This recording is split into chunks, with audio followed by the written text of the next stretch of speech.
Well, ladies and gentlemen, as I mentioned prior, Mark Kern, aka GRUMMZ, is being attacked left and right on Twitter, okay? And I'm not too shocked that he is, because he has put himself out there as one of the faces of Gamergate 2.0, along with Kabrutus, obviously.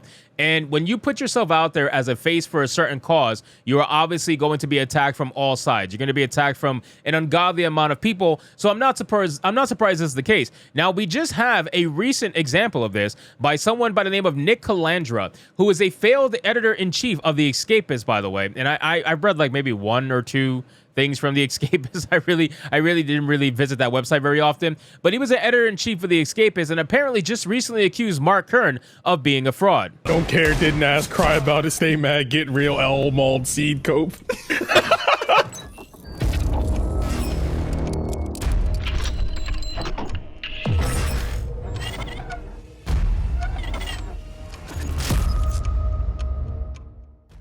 Now, again, ladies and gentlemen, I'm not surprised this is a thing, because Mark Kern is not only is he huge on Twitter, not only does he have a massive amount of experience in the mainstream gaming industry, but again, he's one of the faces of Gamergate 2.0, and he's going to go down in history as one of the faces of this movement. So I'm not surprised he's getting these attacks. So let's get into this article, guys, from Phantom Pulse. But of course, before we do, if you are new here, just consider hitting that subscribe button. I would greatly appreciate it, and like the video to push us out into that YouTube algorithm. So it says, the failed former editor-in-chief of The Escapist magazine, Nick Calandra, accused Mark Kern of being a fraud in a recent frenzy of X posts, joining forces with failed cam girl Alyssa Mercante, now a senior editor at Kotaku, to defend Sweet Baby Inc.'s honor. Failed former editor-in-chief of The Escapist, Nick Calandra, took aim at Mark Kern, GRUMMZ, and his video game development EM8ER when he posted a long thread purportedly exposing Mark Kern as a fraud. I think my favorite thing about Mark Kern is that his third failed game, EM8ER, has an option to buy founders packs for up to $1,500. His little army that wants him to be the savior of games would milk them for all the money that they've got. Source. So again, I'm not opposed for someone doing this, because let's be real, it's capitalism, right? Number one. Number two, if people want to spend that ridiculous amount of money on a fucking founder pack, let them do it. I mean, I'm not here to tell people what they can and cannot do with their money. That's why when I talk about woke video games, I talk about it, I expose it, but at the end of the day, I always say, listen, you want to buy this shit? By all means, buy it. Like, that's up to you. You are a grown adult. I'm going to treat you with the respect of being a grown adult and figuring out what you want to spend your money on. I'm not going to preach to you and talk down to you like these fucking community managers who are going to try to make you try to think and say what they want you to think and say. I'm not like that. I'm going to give you the information, and you're going to figure out what you want to do from there. So the fact that he's charging $1,500 for a founders pack, do I think that's insane? Absolutely. Am I going to do that? No. But if other people are going to do that, sure. Like, if they want to do that, by all means. I don't really think that's like an own. But again, everybody's going to have their own opinion. Nick Calandra implies that Mark Kern being opposed to DEI consultancy companies like Sweet Baby Inc. is simply a way to create outrage and secure more funding for his game. Let's keep going, shall we? They're still accepting money. Seems like there's about 4 people working on the project, and they're very focused on revamping the website due to increased attention. You might think he's using all this Twitter outrage to find a way to get funding. In a long post, Mark Kern responded to criticism on X. EM8ER is an incredible project, my passion project, that is going to be a sweet spot in AA. It has ups and downs. My health and my family's health being part of it, much better now, and we have been in the middle of a relaunch. During this time, months ago, we turned off all backers, as I don't feel comfortable selling packs until we relaunch the project. Now, again, I don't see anything wrong with someone using their current attention that they're getting to try to fund whatever project that they have, okay? At the end of the day, everybody has their grift, and they're going to try to do whatever they got to do to support their passion projects or support themselves financially, support their family. It doesn't matter, right? So if he has increased attention right now, there's nothing wrong with him, in my opinion, trying to, try to get funding, let's just say, for whatever he's trying to do. Now, you could try to tie that and say, oh, he's a fraud for doing it. I don't think that's necessarily true. Here's the issue. People think that if you talk about something negative, right, and you gain funding from talking about something negative, that makes you a grifter. That doesn't make you a grifter.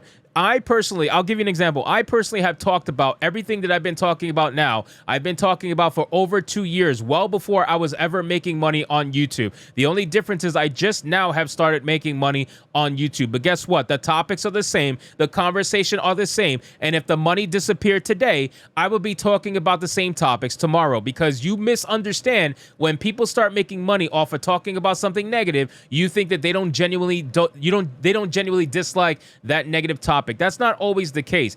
I dislike this shit. I can't stand it. It irks me. It drives me insane. I really don't know how else to put it other than that. At the end of the day, when my videos are done, I don't let it bother me. I go focus on the content I enjoy, but ultimately the conversation has to be had because people need to be informed. The one thing that these psychopaths don't want, like Nick Calandra, is they don't want people talking about it, because that way they could do whatever they want to do unhindered. They could do everything they want to do without being called out for it, and that allows them to control the narrative. So the conversation needs to go on. The conversation needs to keep going, and if somebody like Mark Kern wants to get a couple bucks for it, I really don't see the big deal about the whole thing.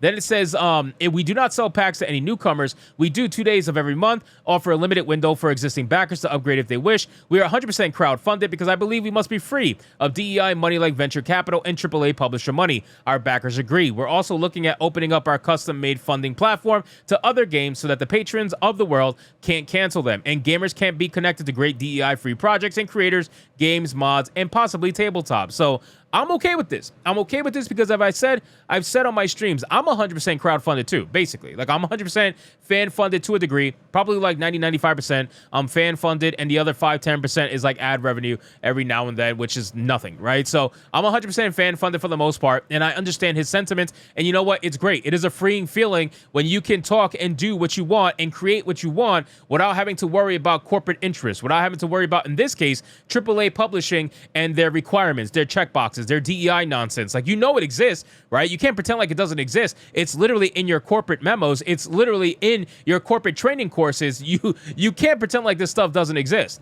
It says, to support his spurious allegations that Mark Kern is a fraud, failed former editor-in-chief of The Escapist, Nick Calandra, pointed out that Mark Kern's game has been in development for the past 7 years and has raised over $100,000.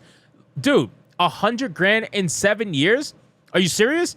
You think that's a lot of money? I'm all for having a discussion about grifting, but do you really think $100,000 over 7 years for a video game development is a lot of money? That's actually nothing. I don't know how he's going to develop this game on that little bit amount of money, unless it's a super, especially AA game. I don't see it. So $100,000 over 7 years, that's not a scam, bro. I'm sorry. That's barely anything. That's lower than most people's subpar salary per year. And now he's got to pay 4 people? Yeah, I'm really not buying that. What failed former editor-in-chief of The Escapist, Nick Calandra, disingenuously fails to mention is that video games can take years to develop with massive teams and cost hundreds of millions of dollars. The huge Rocksteady flop, which coincidentally made use of Sweet Baby Inc.'s narrative consultancy services, has been in development since at least 2012 at a rumored cost of over $200 million. So, again, these are people trying to disingenuously make this seem like a thing. They're trying to make Mark Kern seem like a fraud because he got $100,000 over 7 years. Meanwhile, you have games like Suicide Squad that were made from 2012, took 12 years to make, and cost over $200 million for a massive team. Now you're talking about a team of 4 people getting $100,000 over 7 years. Yeah, I'm not buying the discussion. So it seems like Nick Calandra is just coping and seething like they all are. It's a beautiful thing to witness, and I can't wait to see more cope and seethe come from people like this. So anyway, guys, thank you so much for watching this video. I hope you did enjoy it. If you did, consider leaving me a subscribe. I would greatly appreciate it. Don't forget to like the video, comment, let me know what you thought, and I'll see you guys on the next one. Hypnotic out.